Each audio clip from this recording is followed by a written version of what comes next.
ces constructions de scénarios, ainsi qu'aux collaborateurs de cabinet qui sont là, pareil, de manière bénévole pour contribuer.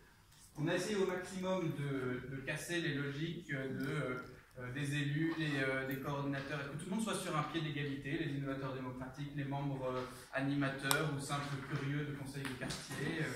Et donc ce côté casser les hiérarchies est assez important dans la démocratie ouverte pour travailler en équivalence. C'est quelque chose que vous avez pu tester aujourd'hui, même dans le maillage et le mariage entre différents conseils de quartier. Donc merci d'avoir joué le jeu. J'ai bien conscience que ce n'est pas forcément évident. J'ai bien conscience que les règles du jeu n'étaient pas tout le temps très claires et que du coup, il y a eu des choses un petit peu compliquées. J'ai bien conscience que vous êtes sûrement exténués. C'est normal. Je vous explique juste ce qui va se passer par la suite. Là, on a 3 scénarios. On ne sait pas encore exactement lequel va être testé à quel endroit, de quelle manière. On a vu qu'il y avait des pistes ou des propositions de mailler certains, etc. Ce qui est sûr, c'est que moi, j'ai récupéré les feuilles sur lesquelles vous êtes inscrits. Donc, on va pouvoir un peu voir qui a envie de travailler où en priorité. Et puis, je vais aussi recueillir ce que vous venez de travailler.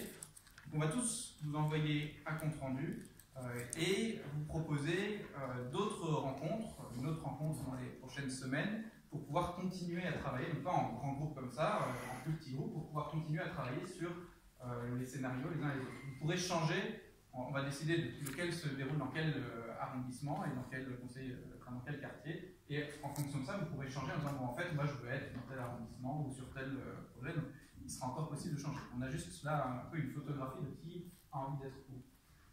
Ceci dit, vous avez maintenant l'agenda à peu près en tête. Jusqu'à mi-mars, on se donne des moyens pour expérimenter, tester des choses.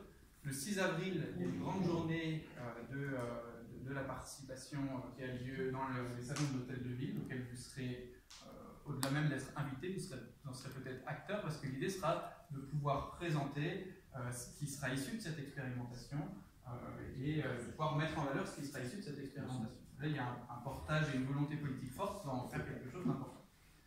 Je m'arrête là. Je passe la parole à Régis Castillo pour